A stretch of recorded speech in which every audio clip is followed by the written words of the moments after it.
En la primavera de 1921, Greenwood Avenue, en Tulsa, Oklahoma, era conocida como la calle más próspera de propietarios negros en Estados Unidos. Bancos, hoteles, restaurantes, cines, oficinas de abogados, clínicas médicas, tiendas de ropa de lujo, todo propiedad de residentes afroamericanos, todo financiado con capital negro, todo construido en 30 años, desde literalmente nada hasta convertirse en lo que los periódicos llamaban Black Wall Street. 35 cuadras de prosperidad económica que desafiaban todas las narrativas raciales de la época, sobre capacidad empresarial, educación y éxito financiero. Un distrito donde maestros negros ganaban más que maestros blancos en el resto de la ciudad, donde médicos negros conducían automóviles más caros que médicos blancos en Tulsa, donde la riqueza acumulada per cápita superaba la de comunidades blancas circundantes, y en 36 horas, del 31 de mayo al 1 de junio de 1921, todo fue reducido a cenizas. Pero en el momento en que comienzas a examinar cómo exactamente fue destruido, los detalles se vuelven imposibles de reconciliar con la narrativa de disturbio racial que se ha utilizado durante décadas para describir lo que sucedió, porque disturbios no involucran bombardeos aéreos coordinados. Disturbios no resultan en 35 cuadras quemadas sistemáticamente mientras bomberos son bloqueados por autoridades. Disturbios no terminan con cientos de cuerpos depositados en fosas comunes sin registro oficial. Y disturbios ciertamente no son seguidos por 50 años de silencio institucional completo. Lo que sucedió en Tulsa en 1921 no fue un disturbio. Fue una masacre organizada. Y lo que sucedió después fue una conspiración de silencio tan efectiva que generaciones enteras de estadounidenses crecieron sin saber qué había ocurrido. Comencemos con lo que Greenwood era antes del 31 de mayo de 1921. El distrito fue fundado en 1906 por O. W. Gurley, un empresario afroamericano que había hecho fortuna en Arkansas y compró 40 acres de tierra en el área norte de Tulsa. Vendió parcelas exclusivamente a otros afroamericanos, estableciendo una comunidad autosuficiente en una época en que las leyes de segregación de Jim Crow limitaban severamente donde las personas negras podían vivir, trabajar y hacer negocios. Para 1921, Greenwood tenía más de 10,000 residentes. Tenía 2 periódicos propios, el Tulsa Star y el Oklahoma Sun. Tenía un sistema escolar para estudiantes negros, que era considerado superior al sistema blanco de Tulsa en términos de recursos y resultados académicos. Tenía más de 600 negocios, desde pequeñas tiendas de comestibles hasta el elegante Hotel Stratford de 54 habitaciones, propiedad de Job Stratford, uno de los hombres negros más ricos del país. El distrito contaba con 15 médicos, 5 dentistas, 12 iglesias y 2 teatros. Había una biblioteca pública exclusiva para residentes negros, con más de 3,000 volúmenes. Había profesionales negros que habían sido educados en las mejores universidades históricamente negras y habían regresado para invertir en su propia comunidad. Los residentes de Greenwood habían construido su propia economía circular. El dinero que ganaban lo gastaban dentro de su propia comunidad.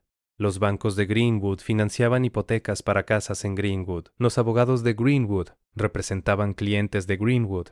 Los médicos de Greenwood trataban pacientes de Greenwood. El dólar, según se estimaba, circulaba 36 veces dentro del distrito antes de salir. Esta autosuficiencia económica era precisamente lo que molestaba a muchos blancos en Tulsa. No era solo envidia de la prosperidad negra, era una amenaza ideológica. Greenwood demostraba que las justificaciones racistas para segregación y discriminación, las narrativas sobre inferioridad natural y dependencia inevitable, eran completamente falsas. Y esa demostración viviente de éxito negro en una ciudad del sur profundo, en 1921, en medio de un resurgimiento nacional del Ku Klux Klan, era intolerable para ciertos sectores de la población blanca. Lo que lo hace aún más inquietante es que Tulsa no era una ciudad marginada del sur profundo. Era una ciudad en auge gracias al petróleo, era moderna, próspera y se promocionaba como progresista. Lo que sucedería allí no fue producto de atraso rural, sino de una ciudad industrializada, con periódicos telégrafos, departamentos de policía organizados y una Guardia Nacional estatal. El 30 de mayo de 1921, un joven negro de 19 años, llamado Dick Rowland, entró a un elevador en el edificio Drexel, en el centro de Tulsa. La operadora del elevador era una joven blanca de 17 años, llamada Sarah Page. Algo sucedió en ese elevador que causó que Page gritara. Rowland huyó del edificio. Las versiones de lo que ocurrió varían enormemente. Algunos testigos dijeron que Rowland tropezó al entrar y accidentalmente pisó el pie de Page.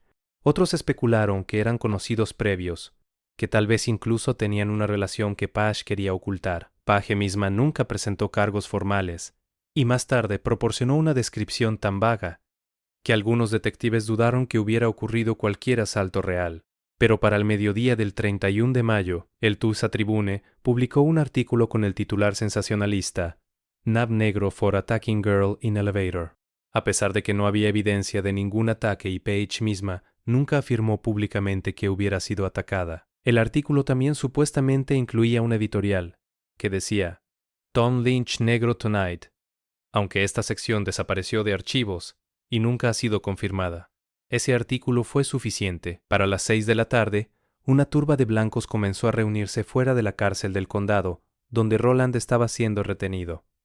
El sheriff, preocupado por un linchamiento, trasladó a Rowland al piso superior y cerró las entradas. Para las 7 de la tarde, la turba había crecido a más de 1000 personas, gritando amenazas, exigiendo que Rowland fuera entregado para justicia.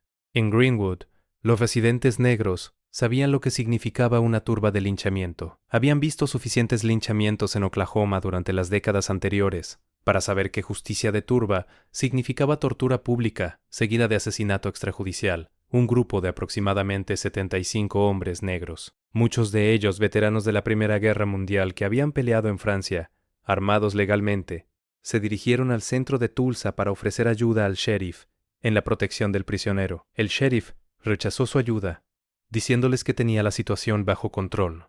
Pero la turba blanca, que ahora contaba con más de 2000 personas, vio la presencia de hombres negros, armados como una provocación intolerable. Hubo un enfrentamiento tenso. Palabras fueron intercambiadas. Y entonces alguien disparó. Los detalles exactos están en disputa incluso hoy. Pero lo que siguió fue caos inmediato. Un tiroteo estalló. Los hombres negros, enormemente superados en número, se retiraron hacia Greenwood. La turba blanca los siguió. Y entonces comenzó lo que los residentes de Greenwood más tarde describirían, no como un disturbio, sino como una invasión militar, organizada. Para la medianoche, miles de blancos, armados con rifles y pistolas, muchos de ellos deputizados improvisadamente por la policía de Tulsa, que les entregó armas y autoridad legal, estaban avanzando hacia Greenwood en líneas coordinadas. Incendiaban casas y negocios mientras avanzaban, usando antorchas y latas de queroseno. Disparaban a residentes negros que intentaban escapar o defender sus propiedades. La policía no detuvo la violencia.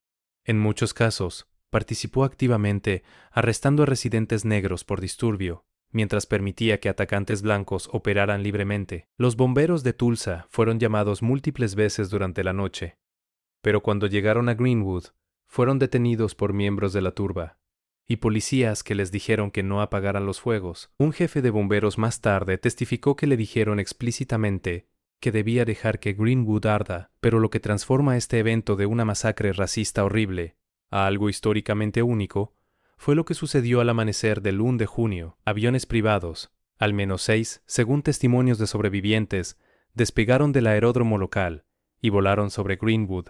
No eran aviones militares oficiales, eran aviones privados, pilotados por hombres blancos de Tulsa, algunos de ellos veteranos con experiencia de bombardeo de la Primera Guerra Mundial.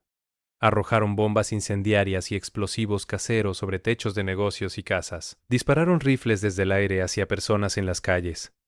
El bombardeo aéreo de una población civil estadounidense por ciudadanos privados estadounidenses, facilitado por inacción policial y gubernamental. Este fue el primer uso documentado de bombardeo aéreo contra civiles en suelo estadounidense. Una sobreviviente llamada Olivia Hooker, que tenía 6 años en ese momento, describió décadas después cómo vio desde la ventana de su casa cómo un avión volaba bajo sobre su calle, y algo fue arrojado que explotó en el techo de una casa vecina, iniciando un incendio instantáneo.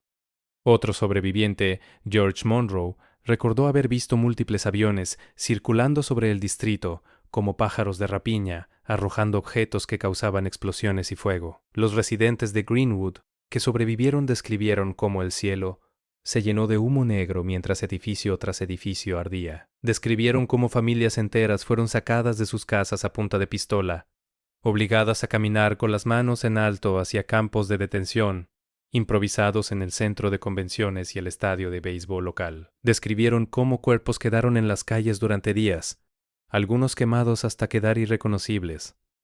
Mary E. Jones Parrish, quien mantuvo un diario detallado del evento, describió cómo ella y su hija se escondieron en un ático mientras su casa era invadida y saqueada. Escribió sobre ver a vecinos siendo disparados en sus propios jardines frontales, sobre escuchar los gritos de niños separados de sus padres durante el caos, sobre el olor a humo y carne quemada que llenó el aire durante días. B.C. Franklin, un abogado prominente de Greenwood, describió ver su oficina legal arder con todos sus archivos adentro. Vio a hombres blancos entrar deliberadamente antes de que el fuego la consumiera, tomando archivos específicos, destruyendo décadas de trabajo legal que documentaba propiedades de residentes negros. El número oficial de muertos, establecido por la Cruz Roja inmediatamente después del evento, fue 36. Pero ese número siempre fue cuestionado por sobrevivientes, testimonios de residentes de Greenwood, testimonios de trabajadores funerarios negros que transportaron cuerpos, testimonios de personal de hospitales que trataron heridos. Todos sugirieron que el número real estaba en cientos. Un trabajador funerario negro, llamado John Williams, más tarde testificó que personalmente había manejado más de 150 cuerpos en los días posteriores a la masacre. Describió cómo los cuerpos fueron traídos en camiones, muchos quemados más allá del reconocimiento. Pero cuando intentó registrar estas muertes oficialmente, le dijeron que no era necesario mantener registros detallados. Pero en el momento en que intentas verificar estos números a través de registros oficiales, encuentras vacíos sistemáticos. Los certificados de defunción de personas negras muertas durante esos 2 días simplemente no existen en los archivos del condado. Los registros hospitalarios están incompletos o muestran páginas removidas. Las declaraciones de testigos tomadas inmediatamente después fueron archivadas y luego perdidas o destruidas.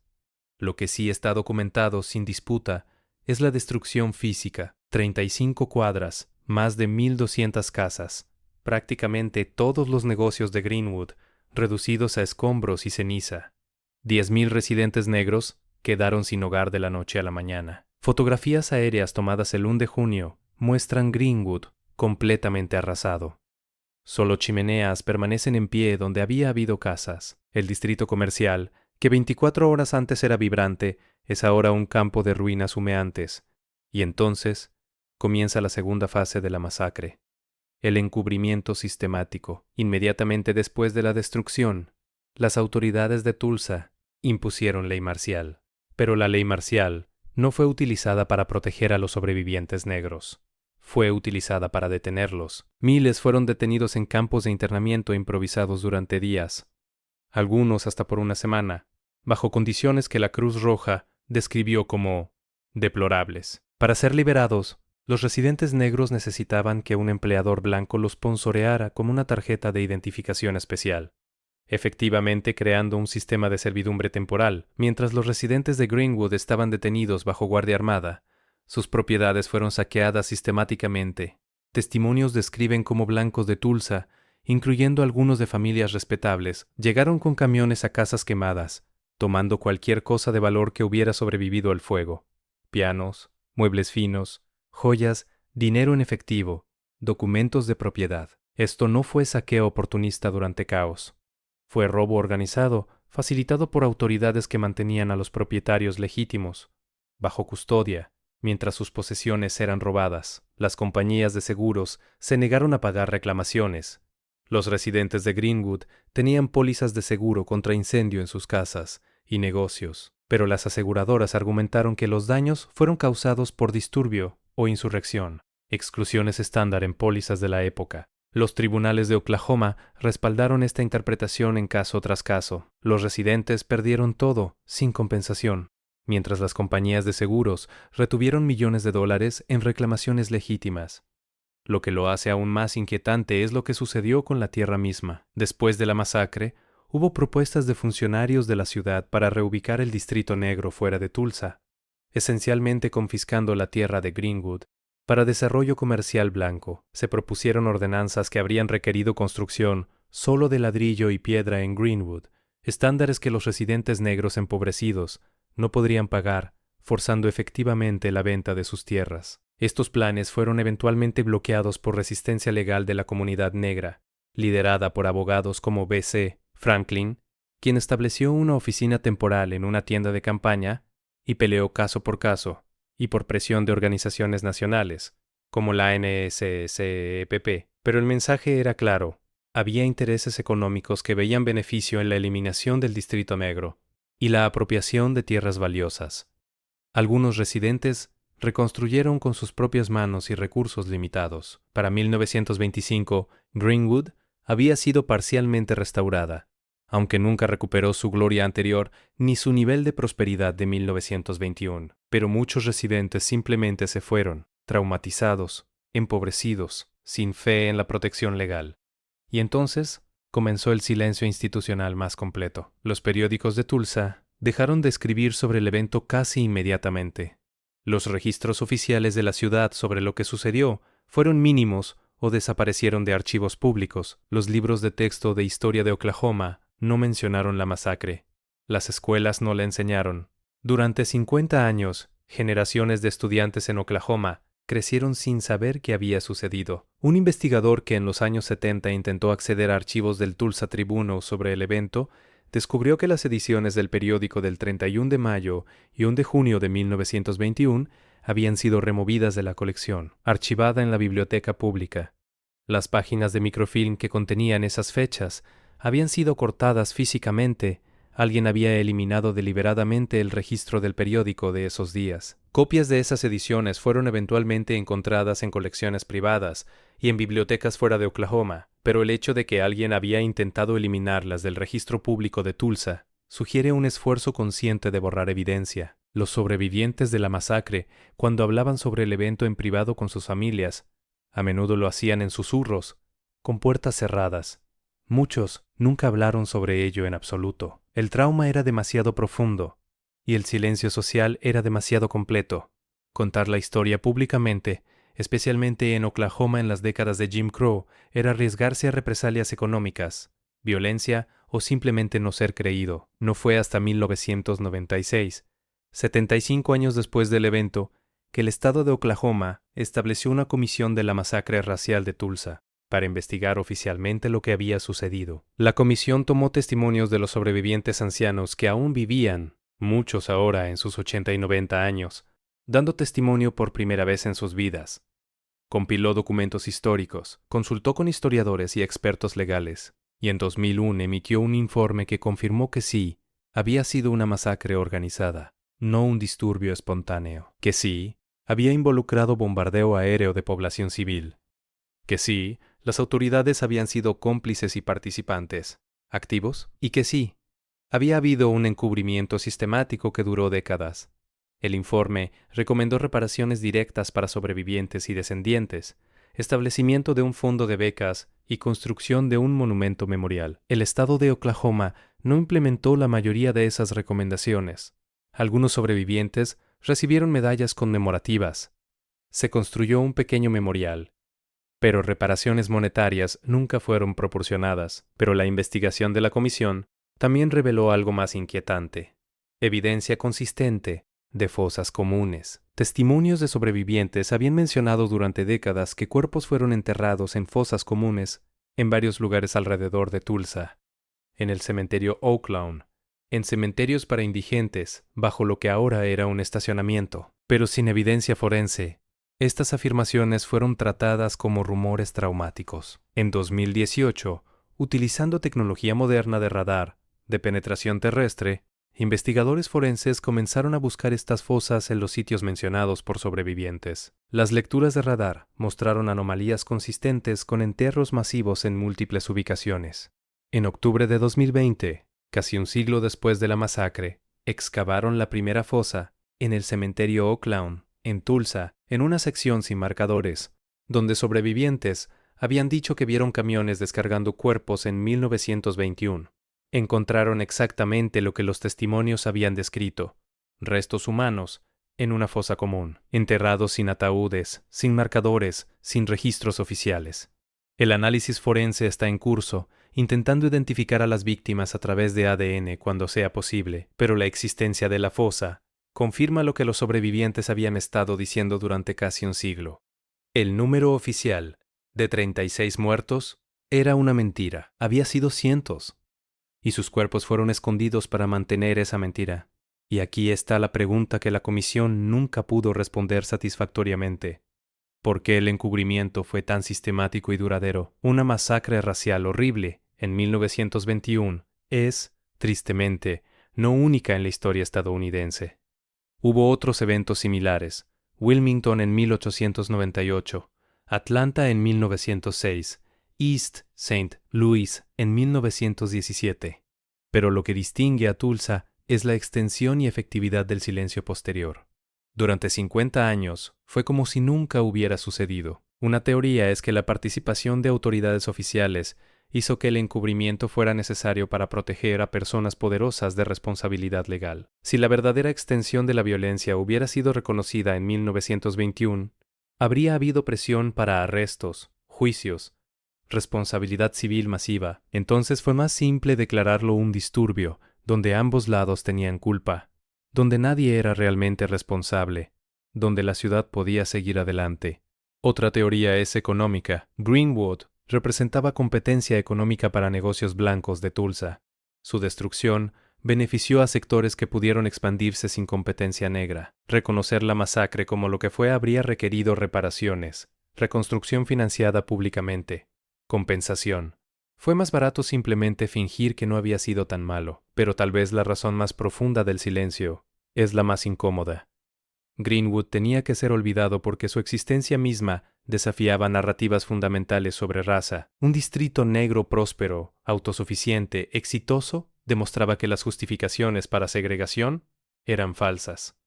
Su destrucción demostraba que esa prosperidad no sería tolerada, y su olvido permitía que las narrativas racistas continuaran sin la evidencia contradictoria. Bajo las calles de Tulsa moderna, bajo el césped de cementerios, yacen los cuerpos de personas asesinadas en 1921, cuyas muertes nunca fueron oficialmente reconocidas. Sus nombres no están en monumentos. Sus historias no estuvieron en libros de texto durante generaciones. Sus asesinos nunca fueron procesados. Y en algún archivo, tal vez en colecciones privadas, existen fotografías y documentos que detallan exactamente qué sucedió. ¿Quién dio órdenes? ¿Quién piloteó los aviones? ¿Quién organizó el saqueo? ¿Quién decidió que 35 cuadras de prosperidad negra debían ser eliminadas? Pero esos documentos, si existen, no han sido hechos públicos. Y las personas que podrían haber proporcionado respuestas están muertas, porque algunas verdades sobre el pasado, al parecer, son demasiado peligrosas para ser completamente reconocidas. Algunos eventos deben permanecer envueltos en lenguaje eufemístico, llamados disturbios, en lugar de masacres, y algunas ciudades prósperas deben ser olvidadas, borradas de la memoria colectiva, para que las narrativas que justificaron su destrucción puedan continuar sin el incómodo recordatorio de lo que existió y cómo fue eliminado, oculto, suprimido, enterrado en fosas sin nombre, olvidado durante 50 años hasta que los últimos sobrevivientes, ancianos y moribundos, finalmente encontraron audiencias dispuestas a escuchar lo que habían visto, y ahora, un siglo después, estamos desenterrando literalmente los cuerpos que prueban que tenían razón todo el tiempo.